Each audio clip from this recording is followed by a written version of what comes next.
So there I was, in court, with a smug HOA rep claiming I'd illegally planted trees. On my own land. The judge asked me one thing. Is it true this trench was altered after the HOA dug it?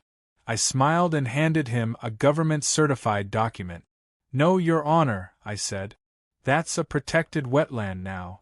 You should have seen the HOA president's face. Let's rewind, shall we? And no, this isn't a movie. This is what happens when a Karen-backed fake HOA plays militia in the wrong neighborhood. Freeze frame, yep. That's me. The guy whose private well HOA Karen tapped into to illegally water her garden. What did I do? I flushed her system with sewage. And oh buddy, that was just the beginning. You're probably wondering how we got here. Well, let's start with the trench. Because nothing says community living quite like waking up on a Sunday morning to find a 5-foot-deep scar across your front yard, like a drunk mole with a backhoe had a personal vendetta against your petunias. I had been out of town for 3 days. Just 3. When I left, my yard had a nice gravel driveway, a pair of mature cypress trees, and a flower bed I'd actually kept alive longer than my last relationship. When I came back, it looked like the opening scene of a war movie. Dirt piles, cracked pavement, roots torn up like they'd fought back and lost.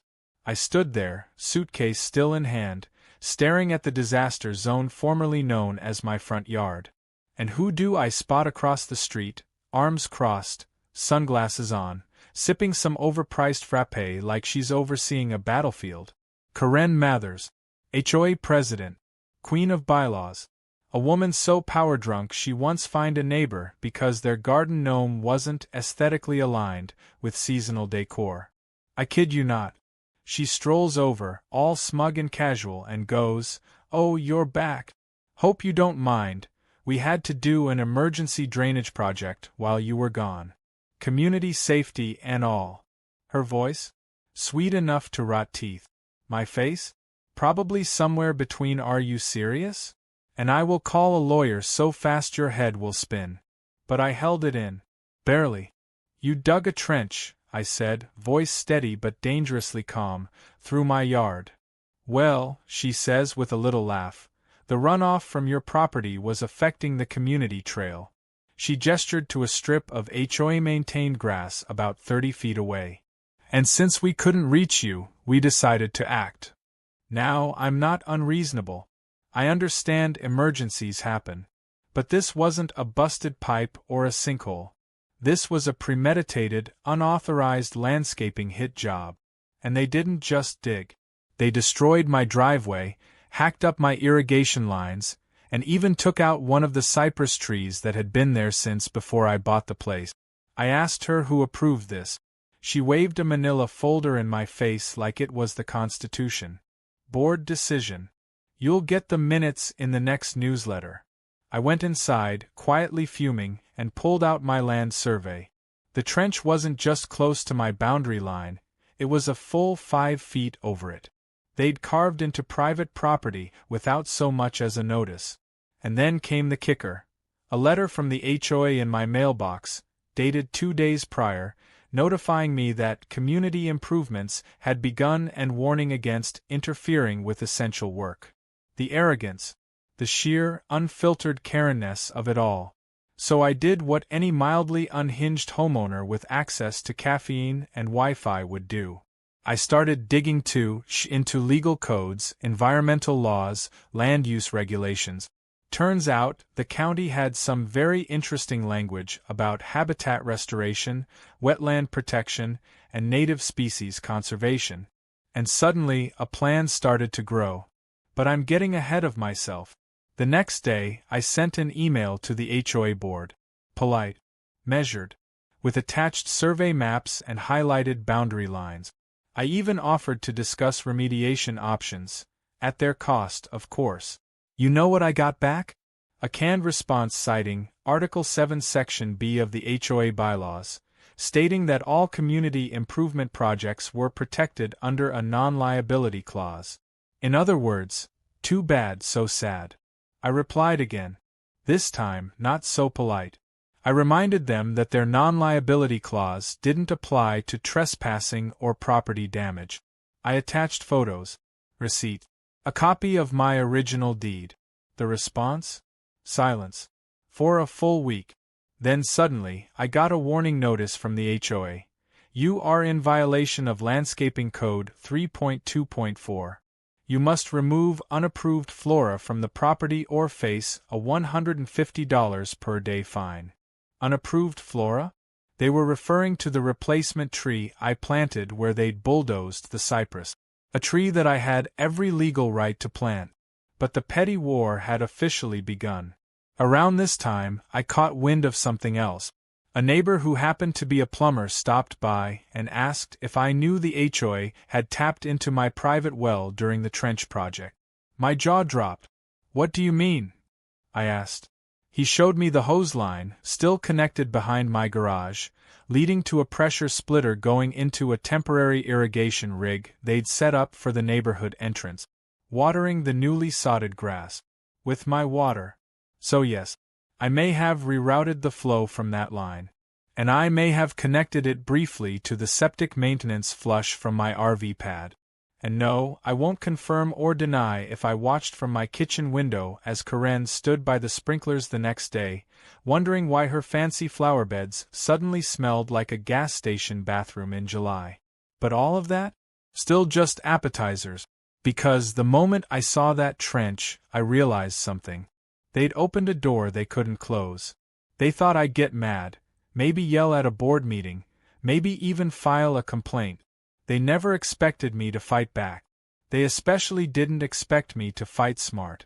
That's when I pulled out the old land surveys. And I noticed something they hadn't. The way the slope of the land naturally pooled water where the trench now sat. And I remembered a comment from an old contractor about how those trees I had, before they destroyed them, were actually part of a wet microhabitat. A protected one, if someone were motivated enough to get it classified. And suddenly, I wasn't just a homeowner anymore.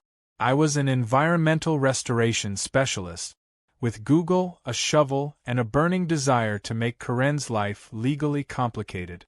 But before I could get to that part of the plan, the HOA made one more move. One that took this little neighborhood Cold War nuclear. A second letter, hand-delivered, stating that if I continued to interfere with the trench, or plant anything else, they'd pursue legal action. Not only that, they claimed they were extending the trench through the other side of my property to complete the drainage system. I stood in my yard, trench still raw in the earth, hands shaking, not with fear but with focus. They thought they'd won, that I'd roll over, that I'd cave. But I didn't yell. I didn't scream. I smiled. Because they had no idea what I was about to turn that trench into. And the best part? The county would help me do it. End of chapter. Revenge, I've learned, is best grown slowly, watered often, and rooted in legal precedent. After the second letter arrived, full of HOA threats and dripping with self-importance, I didn't get angry. Not anymore. I got organized. I cleared my weekend, brewed the strongest coffee my French press could handle, and opened 3 browser tabs. One for state environmental codes, one for native plant registries, and one for certified arborists in the area. If they were going to dig trenches through my land, I was going to turn those trenches into the Garden of Eden, with government protection. The first thing I discovered? My county, in its bureaucratic brilliance, had an underused clause allowing private landowners to apply for wetland restoration credit. All it required was a demonstrated natural drainage pattern, specific flora consistent with regional wet habitats, and proof that the area retained water seasonally. That trench, as it turned out, met all 3. It naturally pooled water during heavy rain, sat low on the slope of the property, and was already half-saturated due to the HOA's idiotic trenching job. They had literally dug the hole that would become their own regulatory quicksand. Of course, I couldn't just throw seeds in the mud and call it a wetland. I needed professional help. So I called up an arborist, one with a resume so green it looked like a forest. His name was Theo, and within 5 minutes of walking the site with me, he was grinning like a man who'd just found a legal Easter egg. He pointed to the soil, tested the saturation, and said the magic words. This might actually work. We spent the next hour talking strategy. Theo explained how certain native species, buttonbush, swamp milkweed, red osier dogwood, could thrive here with just a little help. Not only that, but if planted correctly, they would qualify the land for state-level conservation assistance. Translation: once the plants were in and documented, removing them wouldn't just be a landscaping violation, it would be an environmental offense. I asked him what it would take to get that status certified. He paused, scratched his beard, and said, "Officially? A decent planting plan, some photos, maybe a signed affidavit. Unofficially? Bureaucracy, time, and the ability to make some noise if anyone tries to undo it." I smiled and told him to send me the invoice. We were planting a wetland. The next few weeks were glorious. While the HOA kept sending increasingly passive-aggressive notices about community disruption, I was outside in a wide-brim hat and gloves, digging like a madman on a mission. Theo came by with a truckload of young trees and shrubs, all neatly labeled with Latin names that would make any HOA compliance officer sweat. We planted water-loving plants in dense lines across the trench and filled the lower edges with native grasses that held moisture like a sponge. I added birdhouses, mulched with compost, installed a decorative sign that read, "Ecological Restoration in Progress, Authorized Habitat." It was petty. It was ridiculous. And it was all perfectly legal. Of course, it didn't take long for Karen to notice. I was mid-planting a row of swamp hibiscus when her golf cart rolled up like it was a tank, and we were at war. She stepped out, eyes squinting behind designer sunglasses, and asked what I thought I was doing. I told her I was restoring a damaged ecological corridor. She said I was creating a swamp. I smiled and said, "That's the idea." She launched into a lecture about aesthetics, property values, and some nonsense about mosquito breeding ground. I told her I was happy to forward her concerns to the Department of Environmental Conservation. She blinked, confused, and asked why I would involve the government. That was the moment I handed her a photocopy of the wetland application, complete with a stamped submission date and the local supervisor's name highlighted. Karen's expression twisted from irritation to panic. "You're registering this?" she asked. I nodded. "Once it's approved, the trench will be classified as a conservation buffer. Any attempt to remove or alter the vegetation would be considered a violation of the local environmental ordinance, punishable by fines." Her lips pursed so tight I thought she'd implode. I went back to planting. She stood there for a moment, then stormed off, muttering something about overstepping boundaries. Oh, the irony. A week later, I got my first visit from the HOA's landscaping compliance officer, which is HOA speak for the one guy who owns a clipboard and a measuring tape. He claimed to be doing a routine inspection. I told him he could observe from the sidewalk or not at all. He tried to argue. I pointed to the trespassing sign and mentioned my security cameras. He left, but not before snapping some blurry photos of the trees with his phone. That night I received another violation notice. This one cited unauthorized alteration of drainage systems and non-compliant plant structures. The wording was so vague it could have applied to a particularly ambitious dandelion. I responded with a PDF of my notarized property survey, along with the pending wetland classification documents and a paragraph politely recommending they contact the county before issuing further citations. Spoiler, they didn't contact the county. But someone did. I don't know who tipped them off. Theo swears it wasn't him. But within 10 days, a county environmental agent visited the property for an informal inspection. I walked him through the planting. He took pictures, asked thoughtful questions, nodded a lot. Before leaving, he told me, "It's rare to see a homeowner do this much legwork. I'll fast-track the review." Karen must have seen him leaving, because less than an hour later, She showed up again, this time with another board member and what looked like a landscaper in tow. She pointed at the trees, ranted about property values and HOA jurisdiction, then turned to the landscaper and said, "Can you clear this out?" The guy looked at me. I said nothing. I just held up the county agent's business card. He read the name, read my face, and very wisely turned to Karen and said, "Sorry, ma'am. I don't touch anything once it's flagged for environmental status." She looked ready to combust. Her board member buddy tried to play peacemaker, saying, "We can sort this out if you just remove the trees voluntarily." I shook my head and said, "You dug the trench. I planted the consequences." They left in a huff. A few days later, I received an envelope. Certified mail. Inside was a formal letter from the HOA threatening legal action unless I immediately restore the trench area to its original condition. I read the sentence 3 times, then laughed so hard I had to sit down. Because they had no idea what they were asking for. The original condition was my yard before they dug up a quarter of it. If they wanted it restored, well, that was going to cost them. But the best part? I had just received confirmation from the county that the wetland classification had been approved, pending final inspection. And the final inspection was scheduled for next week. They had 7 days to realize they just tried to sue me for restoring land they themselves had illegally damaged. And I was more than ready to let them dig their own grave. One regulation at a time. You'd think at this point the HOA would take the loss gracefully. Maybe apologize, maybe offer to replant a few trees, back away slowly from the trench they carved into someone else's yard. But no.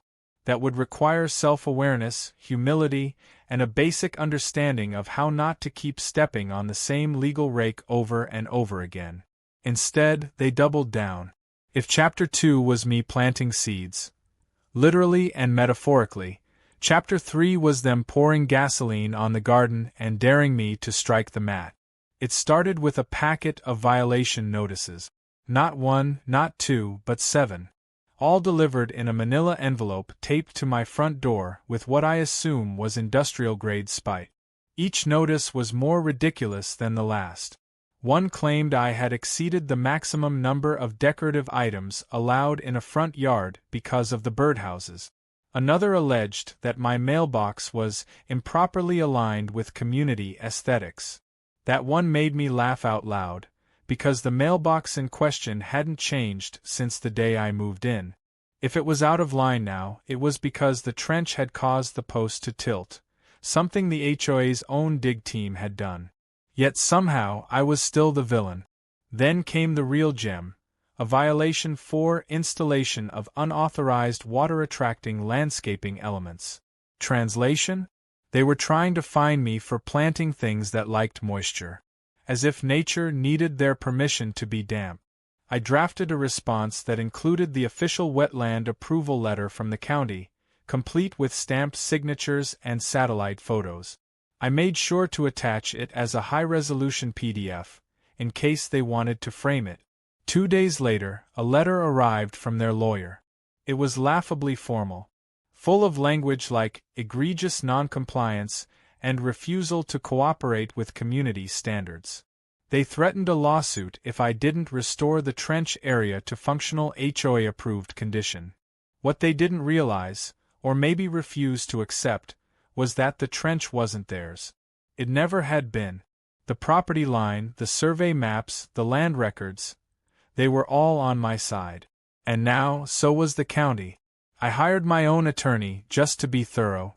She was sharp, experienced, and found the entire situation hilarious. Her advice?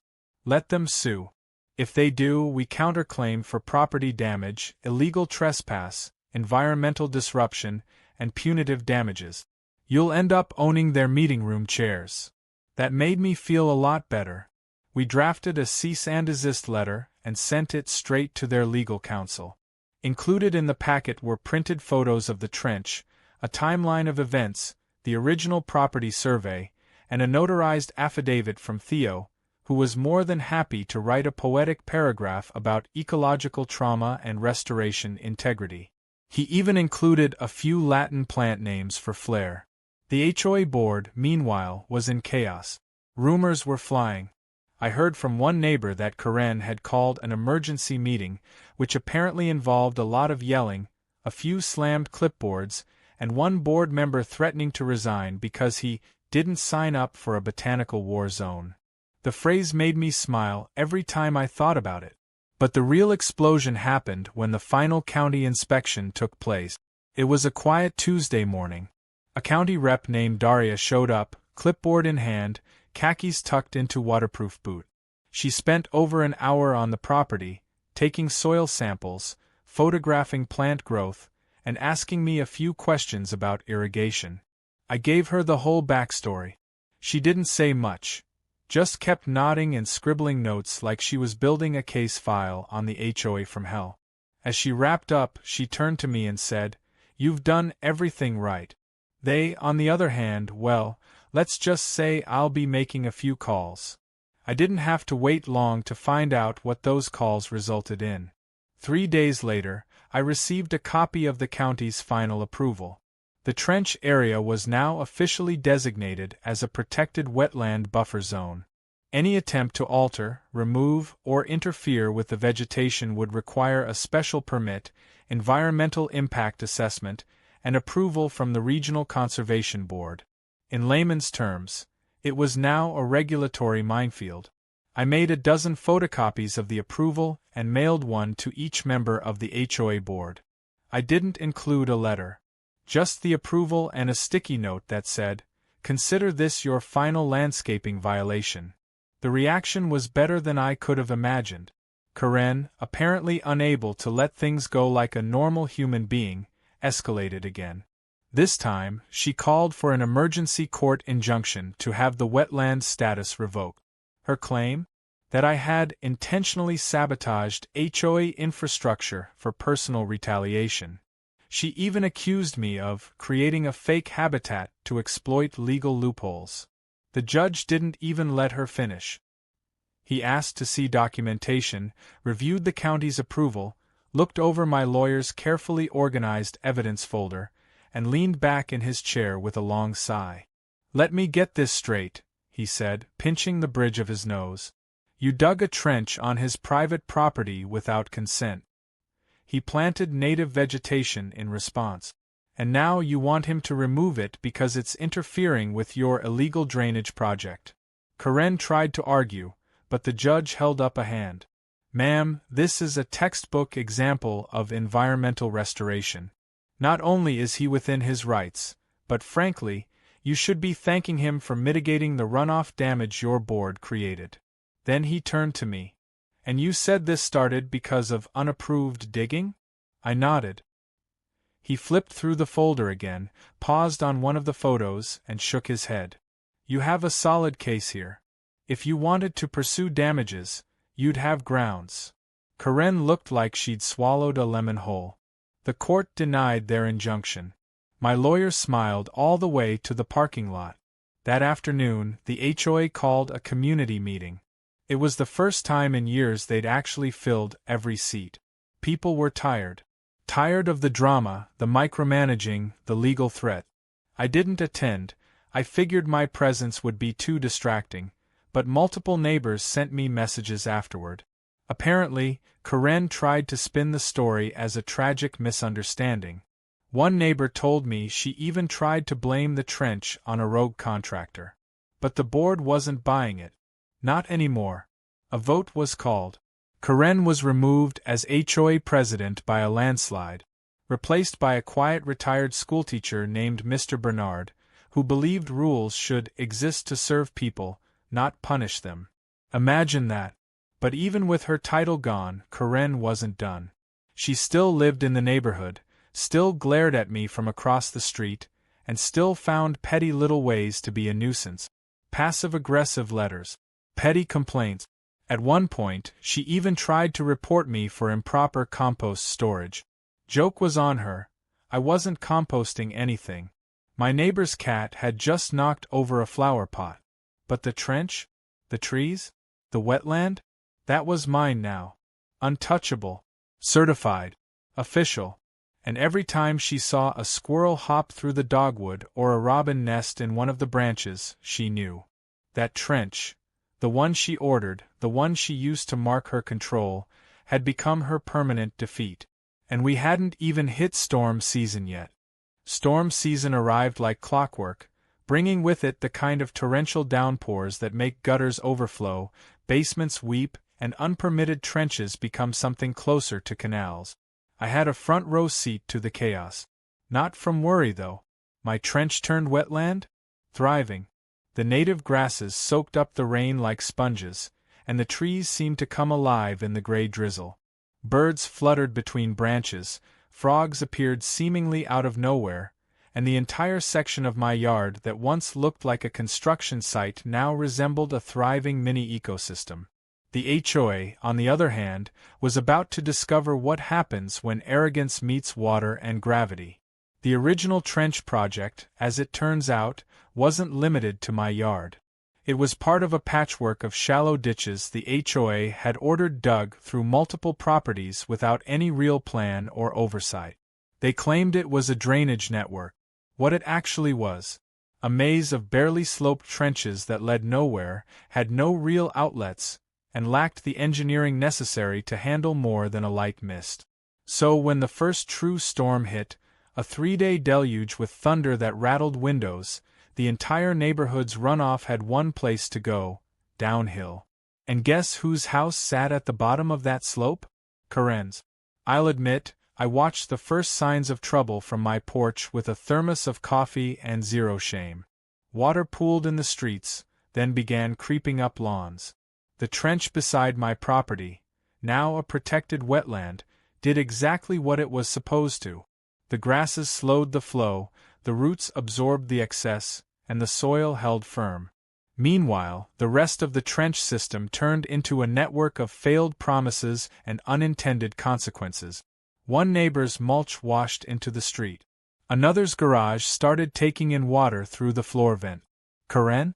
She got the full effect. The slope behind her house, the one that was supposed to direct water into a now-blocked trench extension, became a miniature river. It carved its own path, straight through her award-winning rose garden. It overflowed her backyard patio, filled the side alley, and began to climb toward her house like a rising tide of karma.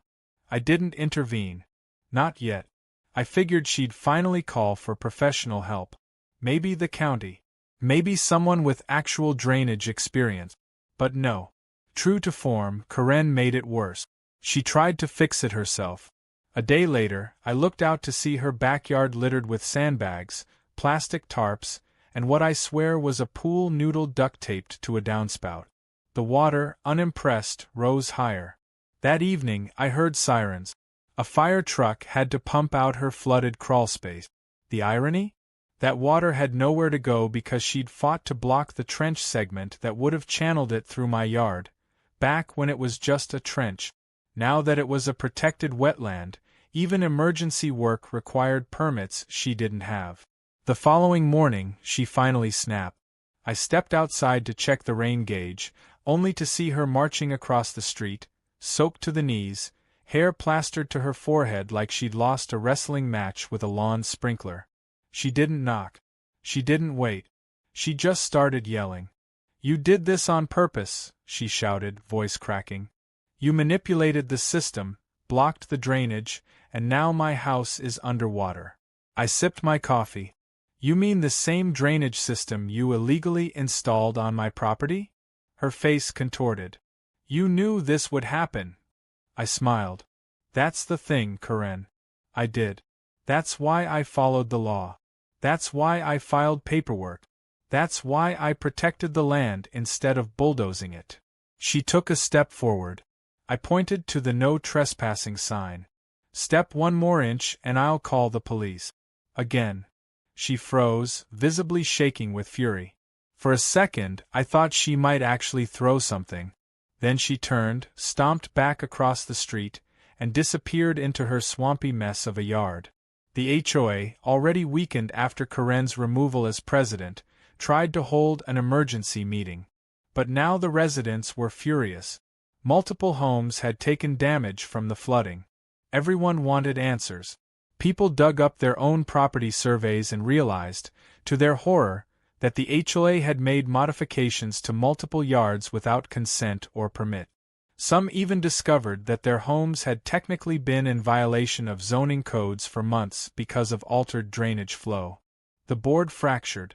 One member resigned on the spot.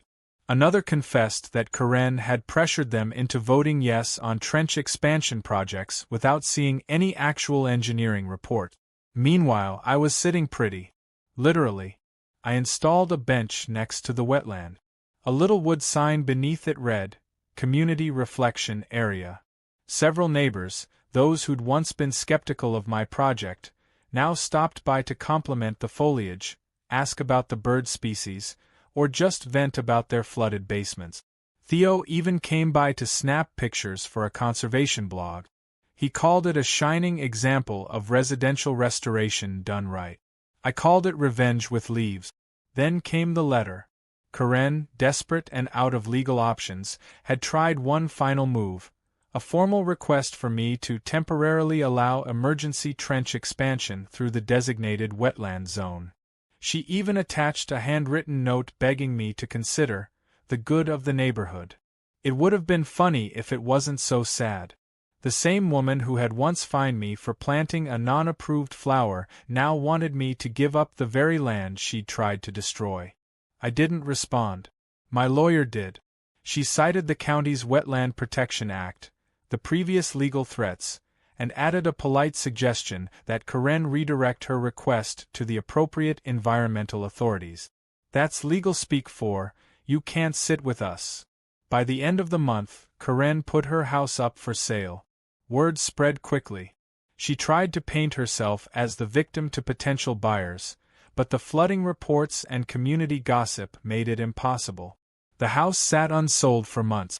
Every time a realtor came by, I'd be out front watering my thriving wetland garden, waving cheerfully from the shade of a well-established dogwood. Eventually, she moved out. Quietly. No goodbyes. Just a moving truck and the sound of a soggy cardboard box splitting open on her water-damaged driveway. The HOA, under new leadership, began rolling back a lot of the petty enforcement rules. My violations were voided. New drainage plans were submitted, real ones made by actual engineers. And the wetland? Officially listed in a local conservation newsletter as a model residential ecosystem.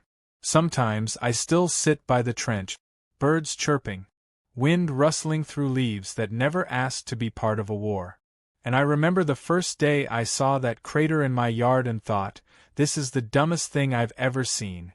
Turned out, it was the smartest thing they ever did for me. Because nothing buries a bad HOA faster than a little water, a little paperwork, and a whole lot of patience. And the best part, every time it rains, I win again.